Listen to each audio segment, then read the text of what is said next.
If I may ask you most respectfully, I must put a question directly to you, and it is perhaps the only serious question that matters. Why are you here? I am not merely asking why you are sitting in this particular room or watching this particular screen, especially when the weather might be poor or there are 1,000 other distractions you could be attending to. I am asking what fundamental hunger brought you. Is it the same restless, searching quality that makes you scroll endlessly through a digital feed, always hoping for one more piece of information, one more stimulating voice, one more truth that will finally make everything clear? Is it a form of curiosity, or is it that we have nothing better to do? I am asking this with the utmost respect, not with any sense of impudence, because we must be clear on our motives if we are to inquire together. Are we here to be stimulated, to be challenged, perhaps to feel a rush of new energy, or to have our existing beliefs confirmed? Is this an intellectual flirtation, a sophisticated way to pass the time with deep ideas? Or is it something more sentimental, more romantic? Or perhaps, and this is the most perilous motive of all, are we here because we want to be helped by another? Are we looking for a system, a comfort, a guarantee, a leader? If you were to put all of these questions to yourself in the quiet of your own mind, what would your honest answer be? You might just as well, and you should ask the same of me, the speaker. Why am I talking? Is it a habit, a groove, worn deep into the brain after speaking on various continents for 60, perhaps 70 years? Does the speaker feel happy facing an audience? Is it fulfilling? Does he need an audience to feel a sense of purpose?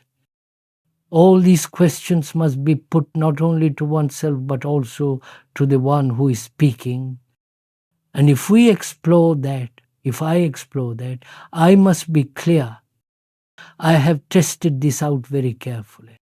I have kept quiet for a year and more to see if the urge to speak was a compulsion. I have at one time even talked from behind a curtain to see if the personality, the I, was the thing that mattered. And I felt, quite rightly, rather silly doing so. I have tested very deeply whether I depend on another, on you, to fulfill, to be, to become, to feel famous, or any of that psychological nonsense. And in return, having looked at that, I'm asking you why we are all here. Is it because we are facing old age and have nothing better to do? Or is it perhaps that we really, deeply want to understand ourselves, to understand this whole messy, tragic, beautiful, and terrifying thing we call life?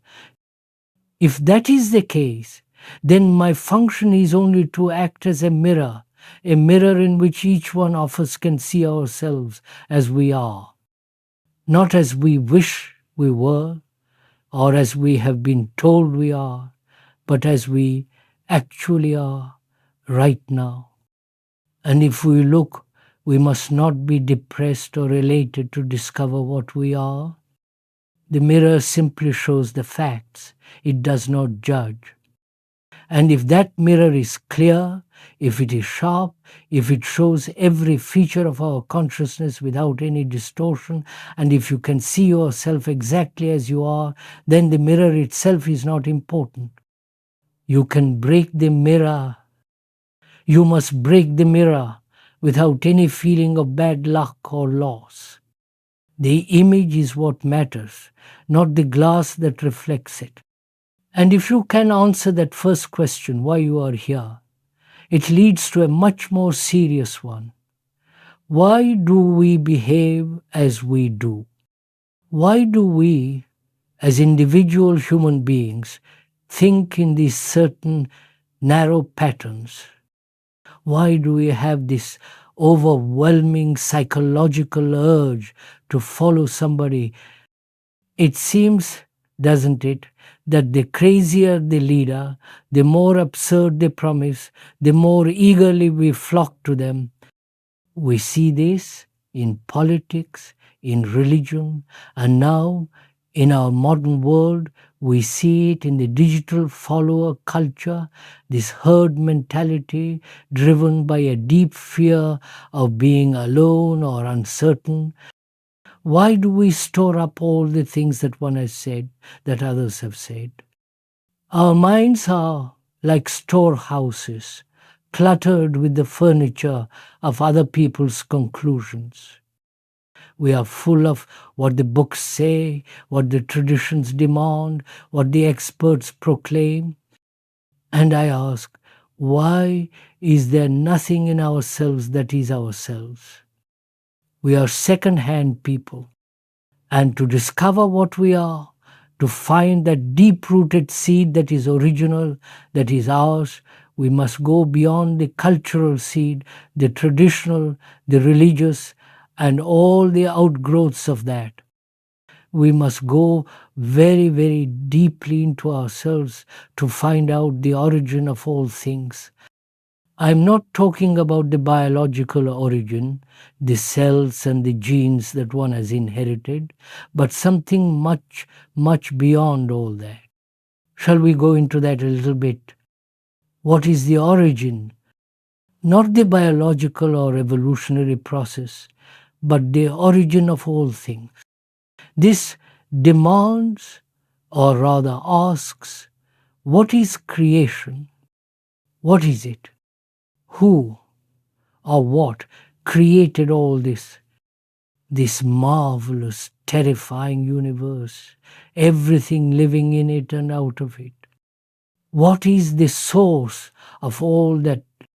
So you say, yes, you want to go into that, you want to find the origin of all things. But I must ask you again, why are you sure? Is it a form of amusement for you? A sophisticated entertainment for a Sunday? Something new to occupy? A mind that is so easily bored? Is it another form of infotainment that you consume, hoping for a temporary high, a feeling of profundity before you click on the next video? I'm afraid this inquiry is nothing like that, because it demands that we first look at the only instrument we have for inquiry, our own brain. Our brains, your brain, possesses an extraordinary capacity, a truly extraordinary potential that is not ordinary in any sense. When one observes the technological world, what human thought has done, and what it is doing, and what it is planning to do, the advancement is simply tremendous. We have split the atom, we have touched the moon, we are mapping the very code of life, and we are building machines that mimic and will soon surpass our own mechanical intelligence. The computer, which is the child of this brain, is going to take over more and more of our activities. This was clear decades ago, and now it is our lived reality. It is taking over our labor, our calculations, and even our thinking, suggesting our next words, our next purchases, our next thoughts. It may bring about a new industry, a new way of living, and we are already seeing the great competition between nations, this tremendous race to perfect this new machine. And we, in our desperate search for efficiency, entertainment, and ease, will all become slaves to that new God, the computer, which is simply a perfect projection of the mechanical, repetitive, knowledge-based part of our own minds. So the brain has this capacity And yet, this very same brain, this marvel of evolution, which can penetrate the secrets of the stars, has been severely restricted, narrowed down, and made shallow by what? By our education, which is largely a process of conformity and accumulation, and most of all by our own deep rooted self interest. The I, the me, that wants security at all costs, that is frightened, that seeks pleasure and avoids pain. That self center is the very thing that limits the brain. I know you will hear all this, you will nod, you will find it interesting, but the probability is that you will do nothing about it. And that's all right too, perhaps. But we must see the fact. And this very brain, which has evolved for centuries, for millions of years, that brain has become what it is now: old, tired, burdened with a lot of trouble, endless conflicts, and profound misery. This brain, which is the center of all our existence, the very center of our being, which contains the entire past and is constantly projecting the future, this is the brain we have. And this brain, this tired, frightened, self interested brain, now wants to find out what is beyond all this. It wants to discover the origin, the source, the beginning of all creation. Now, can it ever find out? Please, this is the most serious question.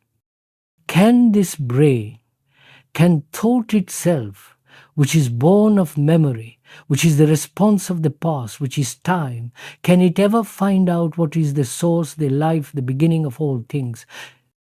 Can it understand the creation not only of ourselves but of the wild tiger?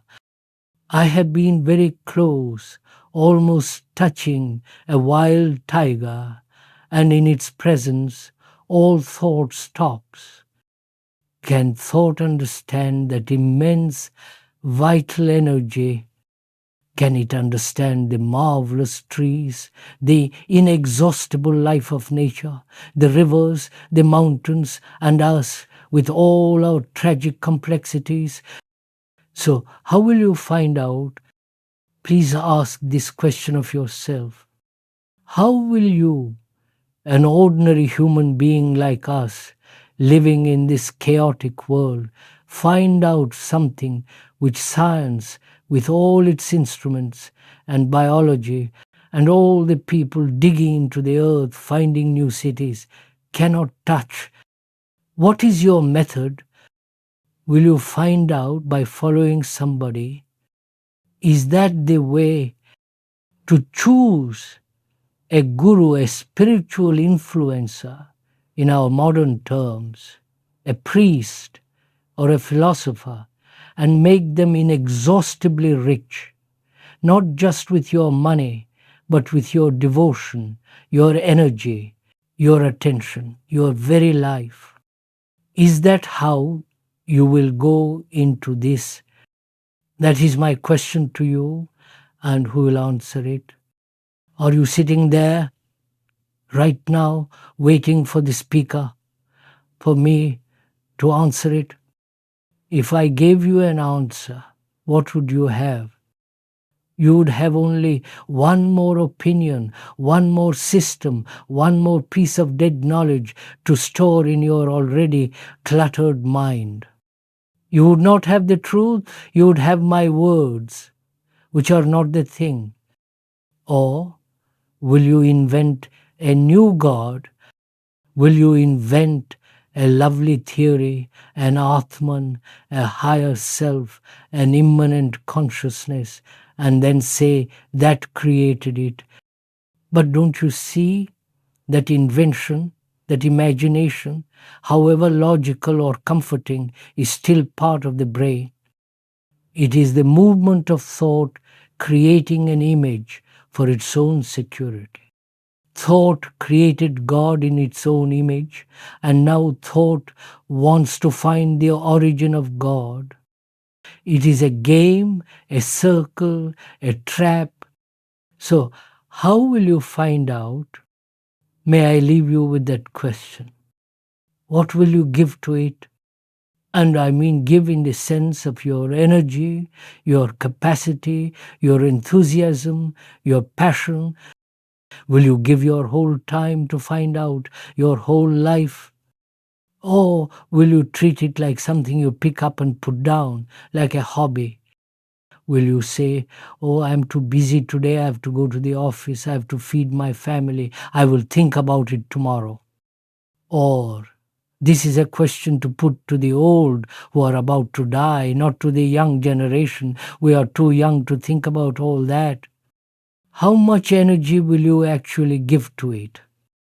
I'm not talking about the childish games of seeking energy or releasing energy.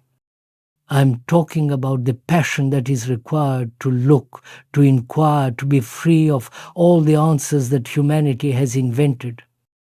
May I go on with these questions? Thank you for joining this inquiry. If this reflection resonated with you, please like this video and subscribe to the channel for more